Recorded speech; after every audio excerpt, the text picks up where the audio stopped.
ओम हर हर महादेव। आप सभी भक्तजन कैसे हैं? हमको आशा है कि हमारी माता रानी की कृपा से, हमारे शिव जी की कृपा से आप सभी लोग अच्छे ही होंगे। आज मैं खरमास या मलमास मास की कथा कहने जा रही हूँ। इसे अधिक मास भी क्यों कहते हैं? क्योंकि शास्त्रों के अनुसार खरमास के समय सूर्य की गति धीमी पड़ जाती है, जिसके कारण शुभ कार्यों में रुकावटें आने लगती है। इसलिए खरमास मनाया जाता है। इस समय शुभ काम नहीं किया जाता है, क्योंकि धनु संक्रांति के साथ ही खरमास आरंभ हो जाते हैं, जो मकर संक्रांति के समाप्त हो जाते हैं। जानिए कि खरमास क्यों मनाए जाते हैं, क्योंकि मांगलिक कार्य क्यों नहीं होते हैं। 16 दिसंबर से खरमास शुरू हो गया, जो कि सूर्य धनु राशि में प्रवेश कर रहे हैं, तो खरमास प्रारंभ हो गया है और 14 जनवरी को खरमास उतर जाएगा, जो कि मकर राशि में जब सूर्य प्रवेश करेंगे तो खरमास समाप्ति हो जाती है। शास्त्रों के अनुसार सूर्य जब धनु राशि में प्रवेश करते हैं तो उनकी गति धीमी हो जाती है। ऐसे में सूर्य की गति का असर हर राशि के जातकों के जीवन में पकड़ने के साथ साथ मांगलिक कार्यों में भी रुकावटें आती है। पुराणों के अनुसार भगवान सूर्य 7 घोड़े के रथों में सवार होकर के पूरे ब्रह्मांड की परिक्रमा करते हैं।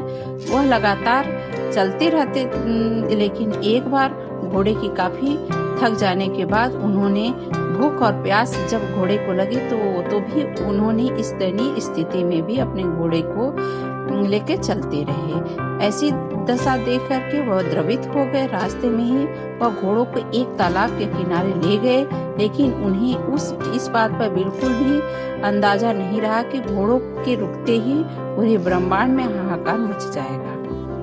जब घोड़े पानी पीने लगे तो पूरा संसार ठहर सा जाता है और कई बार भी मुश्किलें सामने आने लगती हैं। ऐसे में उन्होंने देखा कि तालाब के किनारे 2 खर यानी 2 गधे खड़े हुए थे। उन्होंने तुरंत ही गधों को पर रथ जोड़ करके खींचना शुरू कर दिया, लेकिन गधों की गति कम थी, इसलिए धीमी गति से चलते रहे। इसके कारण जैसे तैसे एक मास में 1 चक्कर पूरा किए। इसके कारण सूर्यदेव दोबारा घोड़ों को जोड़ करके पुनः तेजी से ब्रह्मांड घूमने लगे। गधों के द्वारा खींचे गए रथ में पूरे 1 मास लगे, इसलिए इसे खरमास कहते हैं। इस समय जो गधे रथ खींचे थे धीमी गति से, तो इसी कारण इस दिन को खरमास कहा जाता है।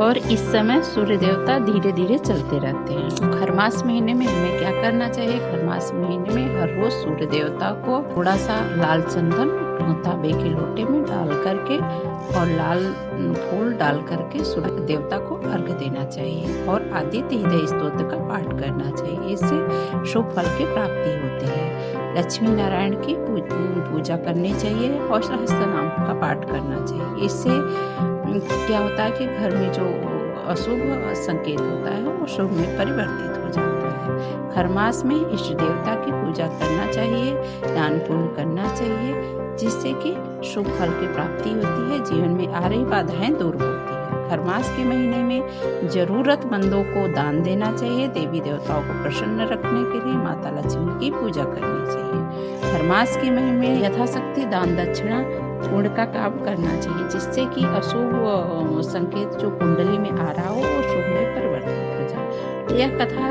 खरमास की कथा आपको जान के कैसी लगी? यदि आपको कथा अच्छी लगी हो तो कृपया करके लाइक करिए, सब्सक्राइब करिए, शेयर करिए, जिससे कि आपको शुभ फल की प्राप्ति हो।